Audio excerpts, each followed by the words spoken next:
Hey everyone. In today's vlog, I want to talk about Quebec's controversial proposal, Bill 21. It seeks to prohibit public servants from wearing religious symbols while performing their duties. The bill's supporters have claimed that this proposal is based on four principles: the separation of state and religions, the religious neutrality of the state, the equality of all citizens, and the freedom of conscience and religion. While this bill is based on a goal of secularism, I find that the ends do not justify the means.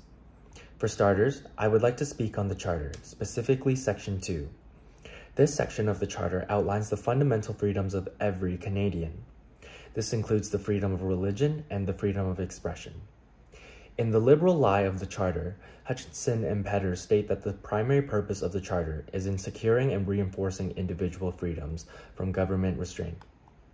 However, this often becomes much more complicated in a multicultural society such as Canada.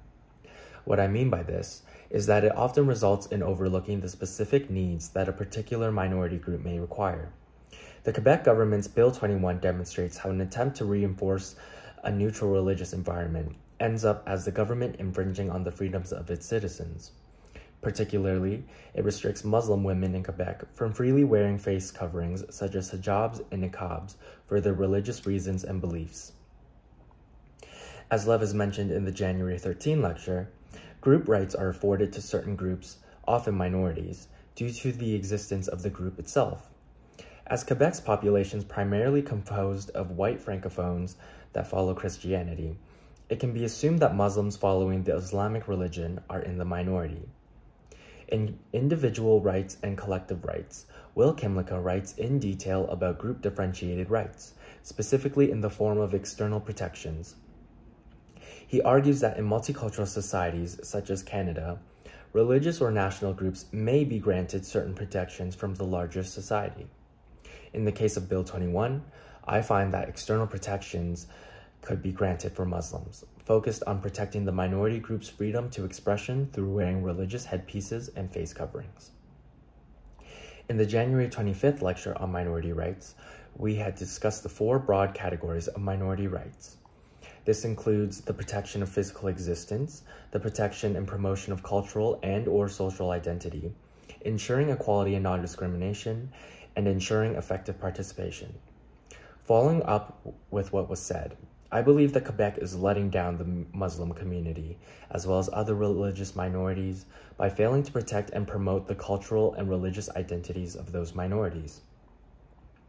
Universal Minority Rights, written by Kimlicka, addresses how minority rights might be better achieved through an equality framework, as opposed to a national security framework.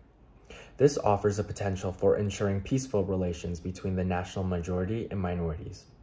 In this case, Quebec could learn to apply this framework to potentially revise Bill 21's legal body, to become better aligned with the promotion of expression and religion. Here, Kimlicka also discusses the emerging idea that immigrants should learn to integrate into their new society, while the institutions should learn to reflect immigrant identities. And yet, Quebec is demonstrating its refusal in participating, through enacting the notwithstanding clause under Section 33 of the Charter in bypassing public scrutiny of Bill 21.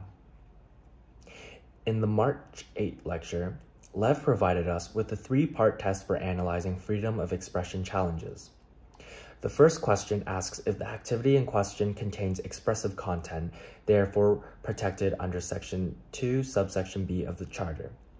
I argue that yes, Muslims wearing religious headpieces and face coverings has religious meaning and is a way of expressing their religious beliefs. The second question asks if the method of this expression removes that protection.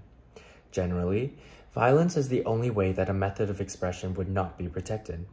Seeing that Muslims are merely donning a headpiece, I find that the answer is no. Finally, the third question asks if the government action in question infringes the protected expression either in purpose or effect. I believe the answer to be yes, regarding both purpose and effect. The bill's purpose was founded on grounds of secularism by infringing on what can be worn religiously, and the effect of the bill infringes on the notable example of Muslim women being unable to wear religious headpieces such as niqabs in public.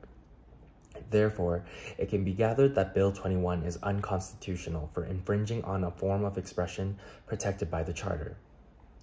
To look for examples of how Quebec can learn from other multicultural societies, one can look towards the Lautsi v. Italy case in 2011, where the European Convention on Human Rights essentially ruled that the place of religious symbols in the public sphere should not warrant a blanket prohibition.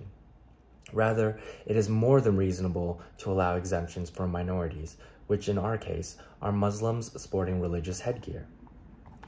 In conclusion, Bill 21 is problematic in terms of its respect to the Charter, national minorities, and the freedom of expression. As Canadians, we need to be united against such a discriminatory policy and strive to do better. Thank you.